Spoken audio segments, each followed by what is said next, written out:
这次你和应祥差事办得很好，可以说是急了国之危难。坐。这。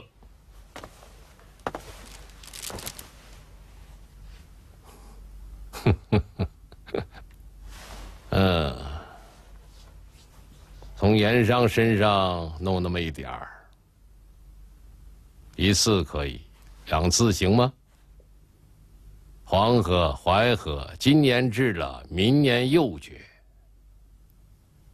水灾治了，还有旱灾、蝗灾。治国的根本不在于此。皇阿玛圣训即是。哎，都说是康熙盛世，天下太平，可各省报上来的土地一年年减少，税收也一年年递减。儿臣在下面见到的和皇阿玛说的一样。坐就说话。那些有钱的士绅人家仗着免税拼命买地，小户人家因为人多地少，付不起丁税，也就甘愿贱价卖了田土当他们的佃户。这样一来，土地年年兼并，贫富日益不均，而国家的税收呢，却是年年减少。经此一弊，朝廷已不堪其忧啊！你能看到这个弊端，说明你肯用心思。其实，朕何尝不清楚？朕几次想丈量全国的土地，按土地纳税，可以缓冲一下。可层层报上来的数字都是假的，而京城里头的官儿呢，弄得不到国库去借债的，反倒成了不合时宜。人太多了，事不好办。朕这么多儿子，就没有一个愿意承担追款的差事。儿臣愿意办理追笔欠款的差事。好，只要对朝廷有利，对我大清的江山社稷有利，儿臣大不了做个孤臣就是了。好，有个做孤臣的心思，就没有办不好的事儿。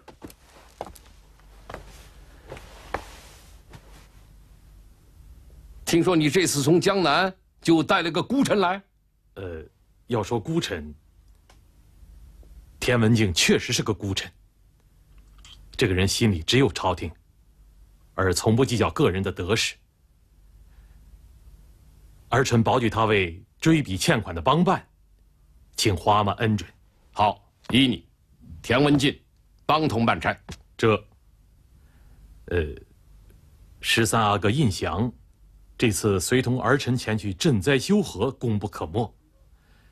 儿臣恳请皇阿玛，一是降旨褒奖，二是让他帮同办理追笔欠款的差事。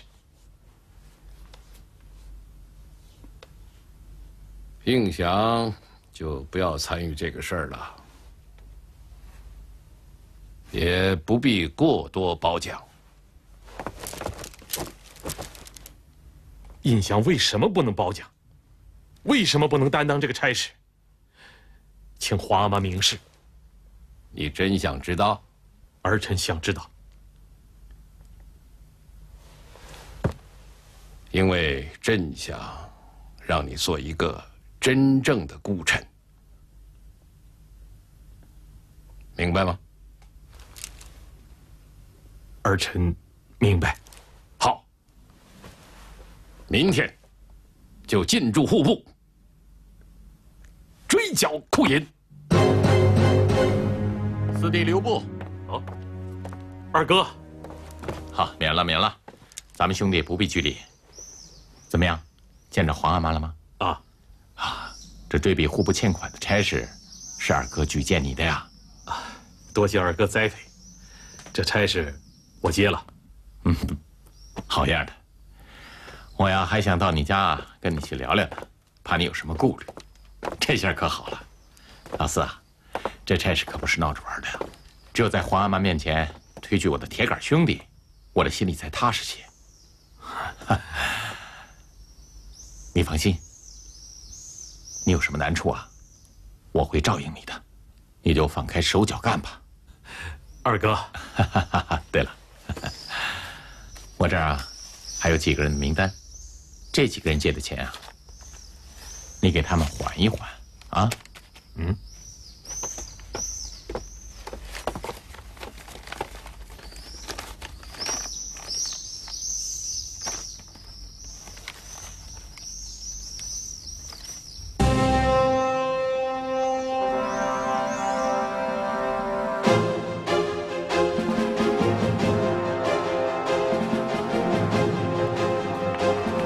朕委派应真为追缴国库欠款大臣，上自王公贵胄，下至文武百官，凡借款者，限10日内还清。倘有抵赖不还者，由步军统领衙门捉拿追笔，绝不孤担。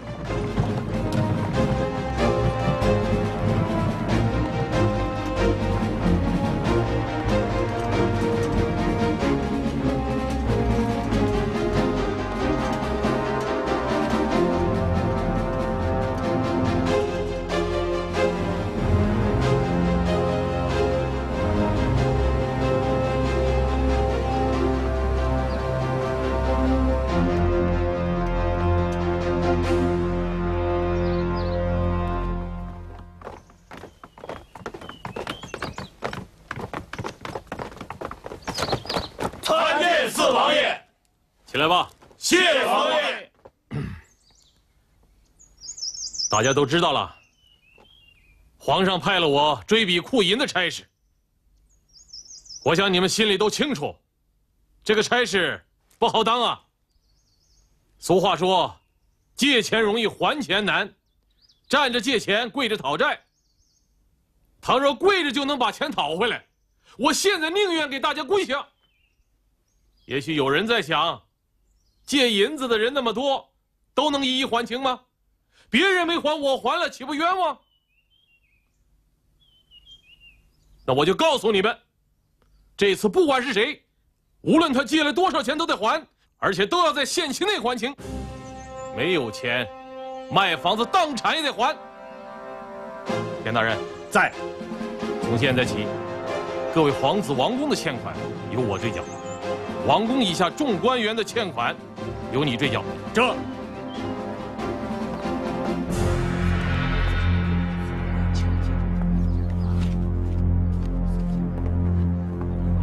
来啊，在，请魏东亭大人和陈文胜大人上堂回话。这。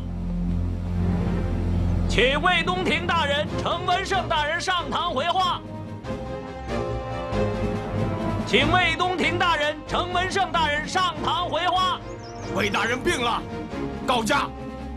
陈大人年事已高，行走不便，托我带来罚他欠的1两银子啊。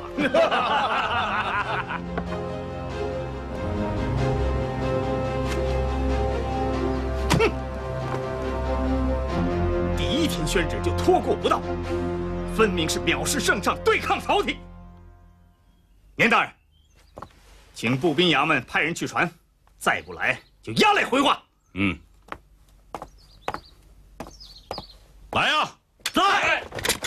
田大人有命，差你们去传魏东亭魏大人、陈文胜陈大人，叫2位大人即刻到此，要不然田大人可要下令拿人了。这。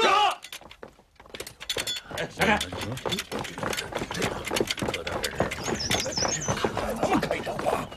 师爷，师爷，叫奴才好找啊！师爷，四王爷来了，说是叫您还国库的欠款，正在后园盖的戏楼子那儿发脾气呢。好啊，拿我开刀了！哼，看他能把我怎么样。走。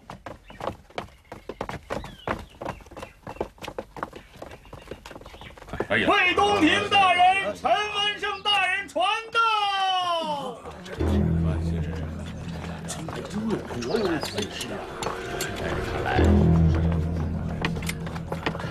陈大人。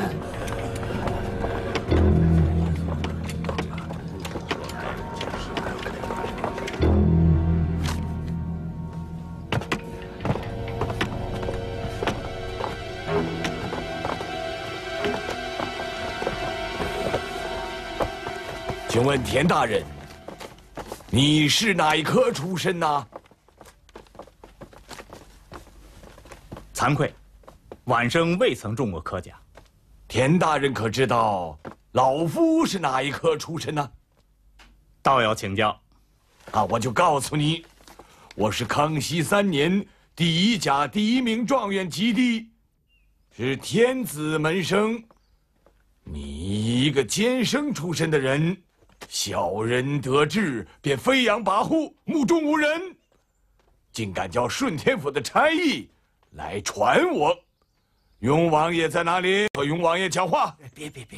别！师爷，您可来了！我正想着说，哎呦，王八羔子，老子才出现了一会儿，你们就多来啊？都待那儿干什么呀？还不赶快动工！老师啊，哟，是我叫他们停下的。原来是四哥大驾到了。怎么，这戏楼盖得不好吗？您给指点指点，我叫他们改。戏楼盖得挺不错，只是不合时宜啊。这一不刮风，二不下雨的，怎么不合时宜啊？你这儿是不刮风不下雨啊，可是黄河刚刚涨了大水，国库没钱救灾，咱怎么能把银子借出来盖戏楼啊？师弟啊，我们这些做儿子的，要为皇阿玛分点忧啊。这话没错，我借银子盖戏楼，正是为了给皇阿玛分忧呢。你这个戏啊，皇阿玛是不会看的。下个月11是我25岁生日，说好了，接皇阿玛来玩一天。这戏楼啊，就是为了皇阿玛看戏才盖的。老师啊，你真有点孝心的话，就带个好头，把欠国库的银子还了。啊，四哥，这话我听不懂。这国库的钱不就是皇阿玛的钱吗？你几时见过儿子花老子的钱还要还的？我说老师啊，你这个理儿是自小在南书房学的，还是谁教你的？嗯？哼！我打从小就不会念书，可阿克中念书念得好的，还不是照样欠了国库的钱？四哥，你可别老盯着我好不好？你放心，这次不管是谁，欠了国库的银子都得还清，一文也不能少。师爷，咱们还动不动工啊？还动个屁呀！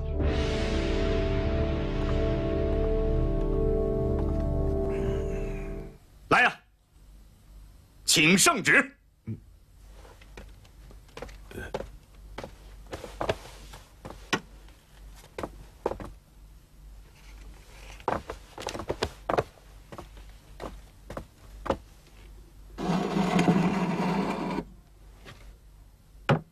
陈文胜，你是状元也好，阁老也好，你看看，圣旨就供在堂上。我现在是代皇上问话，你要据实回答。是。陈大人，你既然是进士出身，状元及第，自然是熟读圣贤之书，深谙圣贤之道了。圣贤之书自然是常温常读，圣贤之道自然是恪遵不移。那我倒要请教：君子怀德，小人怀土；君子怀行，小人怀惠，是什么意思？田大人要学君子之道，改日到舍下来，老夫可以教你。今天既然是谈欠库银的事儿，不必东拉西扯。老夫欠的1两库银已经还清了，你还有什么要问的吗？我正要问你欠1两银子的事，不过我不要你答，我代你说了。你上的堂来倚老卖老，桀骜不驯，无非因为你只欠了国库1两银子，举手可还，有恃无恐。但依我看来，你这借1两银子的人，其用心比借那100两、1000两、万两的还要可避。你是缺钱花吗？不是，缺也不欠这1两银子呀。那为什么你还要借这1两银子呢？你是看同僚们都在国库借银，怕众人说你不合流、假清高。可你又不敢多借，怕朝廷有朝一日追查起来，损了你状元的名头。于是你就只借了1两银子，既不自外于同僚，又不怕朝廷追查。于是你就心安理得做你那既无真才实学，也可不干实事的官儿，享受你那一篇八股文挣来的富贵荣华。什么子曰君子怀德，小人怀土，你只是怀土不怀德；子曰君子怀行，小人怀惠，你也只是怀惠而不怀行。你这般不遵德化，只图虚名，用尽心机，尸位素餐的假道学真小人，还有什么脸面在这里开口科甲，闭口状元的喋喋不休？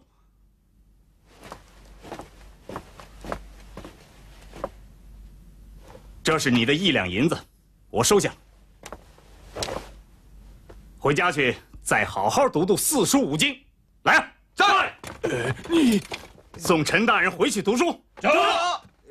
这你，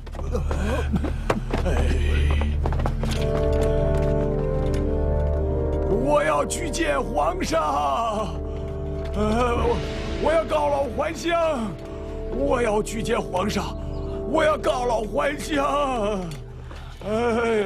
哎，我们大小都是朝廷的命官嘛，怎能受此羞辱呢？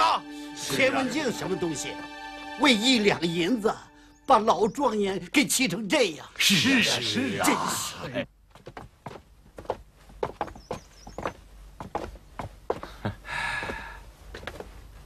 里边啊。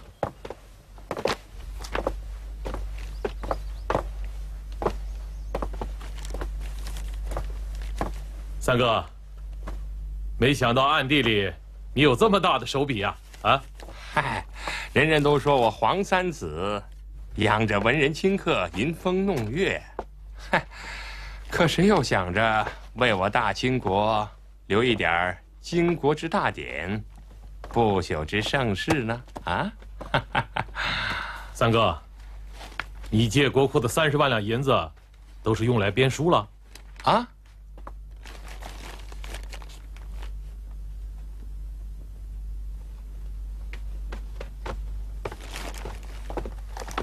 不是我泼你冷水啊，三哥，借国债助运输，恐怕与国计民生裨益不大。照四爷的话说，那仓颉造字也是多此一举喽。李佛，你怎么如此对四爷说话？三爷，您知道，要不是四爷，我这话还懒得说呢。哎，你，老四啊，文人嘛，啊，不要和他们一般见识。嗨，我哪有心思生这门子闲气呀？三哥，不是我不通融，您这儿借的国债不还，其他人就会借着大水打漂。国库里上千万欠银追不回来，我的差事砸了无所谓。皇阿玛这个家难当啊！好吧，既然你这么说了，我把书停了，把人都遣散，凑钱还债，让你交差就是了。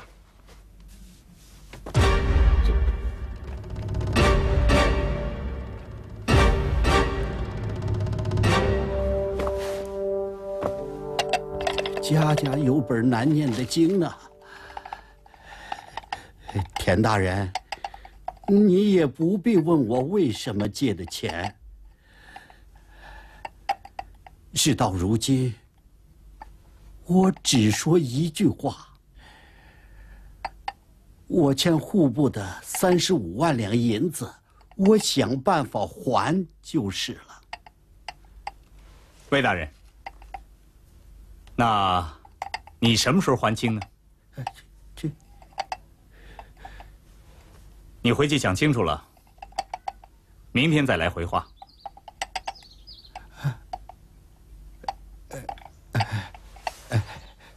魏大人，魏大人，魏大人，怎么样？魏大人，怎么样了？魏大人，魏大人，别提了，别提了啊！传金陵副将马不成、元顺天府尹隆科多上堂回话。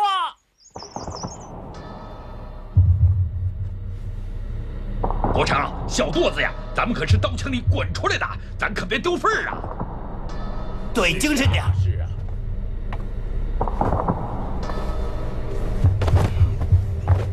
操！好样的，好样的啊！田文镜，我操你妈！你他妈一个监生出身，被革了职的七品官，凭什么在这耀武扬威啊？啊！你不是要讨债吗？老子告诉你，要钱没有？要命啊！老子这条命跟着皇上已经死过好几回了。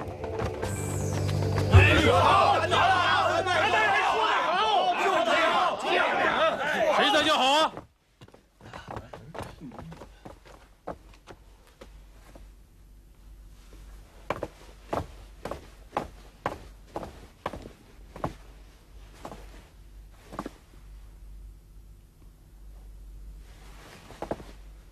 亮伤疤，摆功劳。好啊，你亮吧，把你的伤疤全亮出来。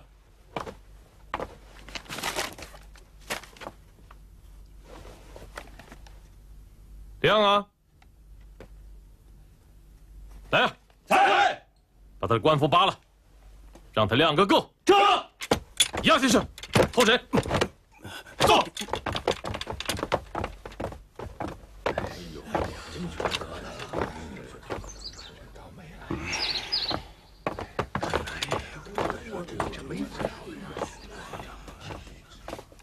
今天就到这儿，明儿再来。还有抗旨闹事者，马国成就是榜样。这胡闹！老三他们的人没闹事，老八他们的人也没闹事，在这个节骨眼上，偏是你闹事，扫我的脸。老四，这个人我不管了，你随便发落吧。大哥，不是我不给你面子，今儿是头一天，当着那么多人，他马国成就顶着圣旨干，这欠款我还怎么追呀？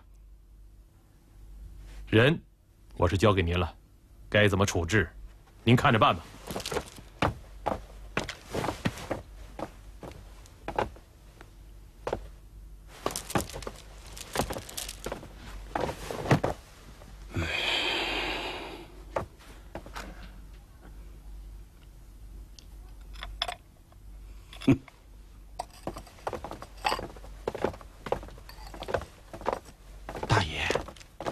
这面子我们得挽回来呀！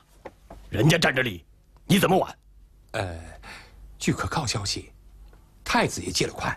嗯，真的？借了多少？有这个数。什么？50万两？你没弄错吧？户部的账单上怎么没有他的名字？大爷，您太忠厚了。太子借款，你想，他能亲自出面吗？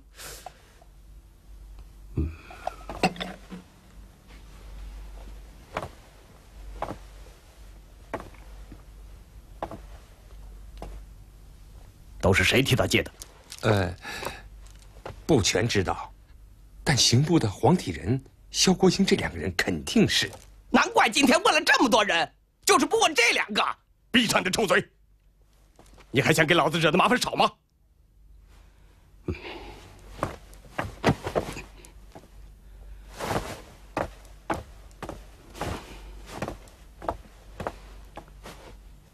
这消息从哪儿听来的？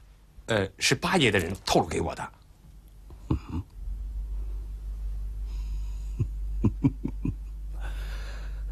好老八，明知道我和太子不和，绕着弯子把这个消息透露给我，好让我和太子去绞杀。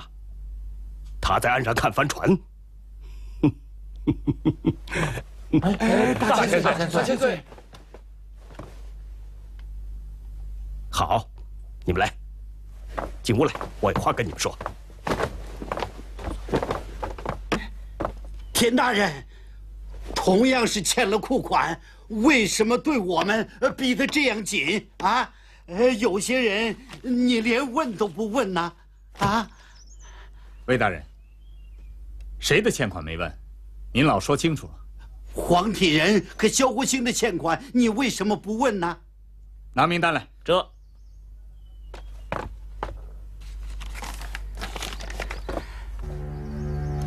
没有啊，魏大人，这2个人的欠款，您是听谁说的？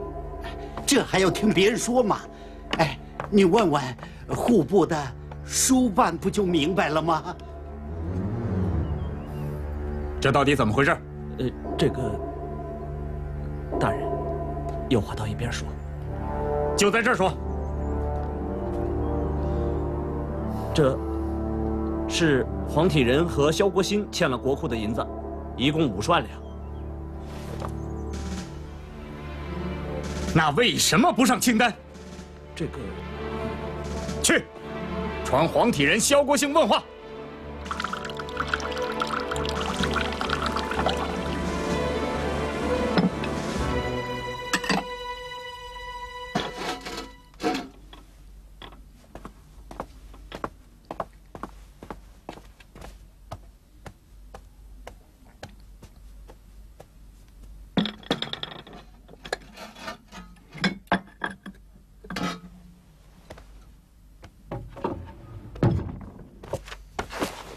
好啊，老四，真有你的啊！当面答应了我，背后叫人给我使绊子，你究竟怀的什么心呢？你啊，你说呀，说。太子爷，您急着把我找来，不分青红皂白就发这么大火，究竟是为什么呀？你得先说出来让我明白啊！哎，你真的不明白？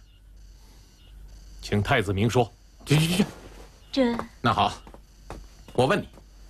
你答应好的，先不问我那几个人，为什么又叫田文镜风急火燎的把黄体仁和萧国兴叫起逼债呢？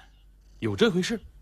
哼，都这时候了，你还跟我装二五眼啊？我知道，你是看着我这个太子不讨皇阿玛的欢心了，想趁早另捡高枝啊。二哥，田文镜把黄体仁、萧国兴叫去问话的事儿，我不清楚。也没法跟您说，但是有句话我得说清楚了，我胤禛的为人您是知道的，从来都是按照朝廷的章法办事。这次我昧着良心把你的几个人从名单上抹了去，为什么？不就是为了维护您这个太子吗？不就是为了维护朝廷的安定吗？既然有人把黄体仁、萧国兴捅了出来，那他们就得还债。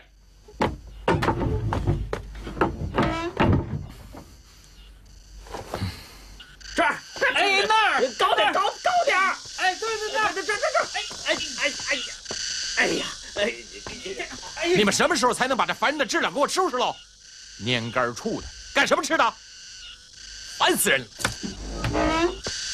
哎呦，你们快点成不成啊？别那么慢！你们怎么净蹭棱子呀？哎呦，快着点儿啊！太子爷，狗奴才！你们要存心气死我呀！你们几个上哪儿去了？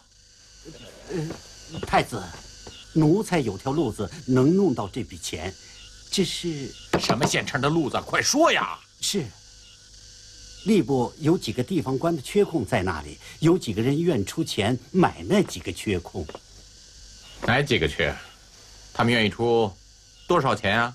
一个是四川盐茶道的缺，有人愿出15万银子；还有河南布政使的缺，也有人愿出15万银子。再有几个不大不小的缺，都有人愿出5万银子。奴才们算了一下。这几个缺如果都落实了，一共可以收到50万两银子。50万？这几个愿意出钱的人够资格吗？够，这奴才敢担保。好，那就让他们出钱，给他们打招呼。谁敢说出我的名字，我就要了他的命。这，合住！在，合住！在，让这些年干处的废物都给我滚出园子去！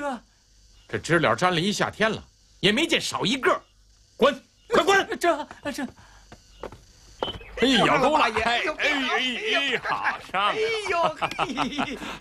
行哎，八爷。哎，您看这，放声！哎，这，放声。八爷，这是太子发给吏部的军谕。责令我们将河南布政使、四川盐茶道一共6个缺补给了这几个人。奴才们暗中打听，这几个人走的是黄体人的路子，都花了不少的钱呐。那就按太子的军谕办吧。要不要告诉皇上？不，给大阿哥透个风就行了。这，哎，您这边请。好。太子啊。这是老臣花了一辈子的心血注解的大学讲义呀！你如果能从里面悟出一点道理，那就太好了。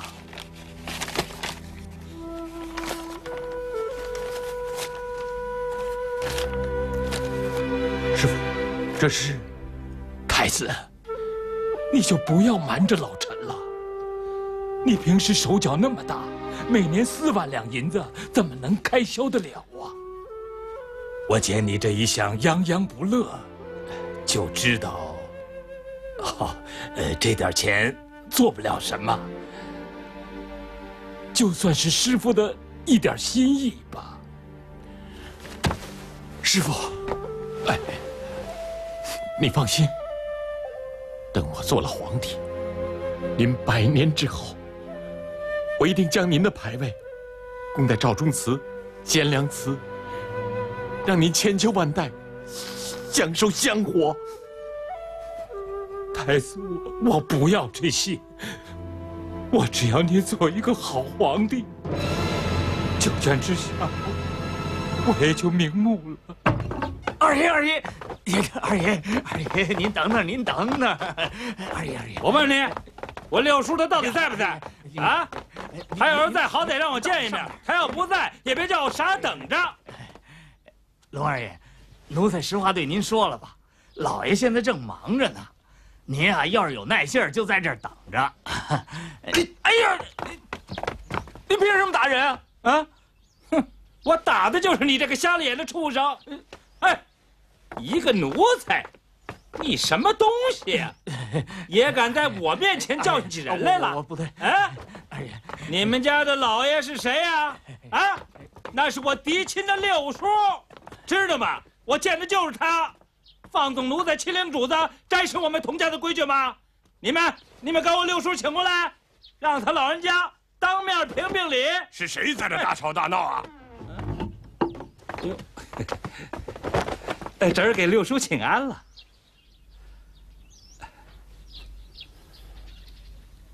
怎么了？在哪儿弄得不顺心，跑到我这儿发气来了？侄儿不敢。您老也知道，那自打侄儿前几年被朝廷撤了差事，一直赋闲在家。可是这一家老小，总得有个开销不是啊？这么着了，我在户部借了3000两银子，可是这2天朝廷上他追得紧，10天之内要是不还，就得抄家。好了好了，管家在，到账房去，给他拿500两银子。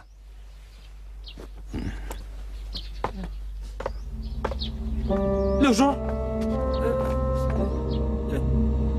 六叔，魏东亭，老奴在。念在你是老臣，大家都敬着你，可是你一欠就是35万，还攀比人家。现在你攀比的人都还了，你什么时候还呢？我告诉你们，圣旨上说的明明白白，10天之内都得还清欠款，别打量着法不至重。到时候还不清欠款的，一律抄家抵债。请问四爷，要是阿哥们也欠了钱呢？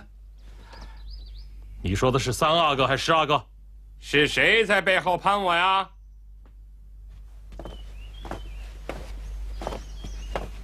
三哥，哎，起来起来起来起来！前不久，四爷到我府上去了，不为别的，是叫我归还国库的欠款。我心里也一样，不高兴。嗨，人嘛，就这德行，跪着借，站着却不愿意还。我今儿个自个儿来了，给四爷还钱来了。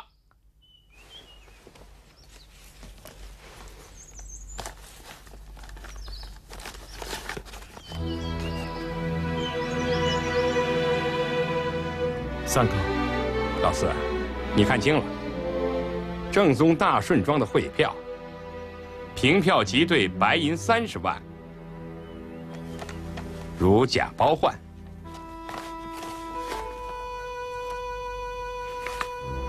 三哥，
刀削面，鱼，刀削面，抬着，小心点。哎，刀削面，来，茄子，放这边。黄瓜，来，搭我手。哎，嘿，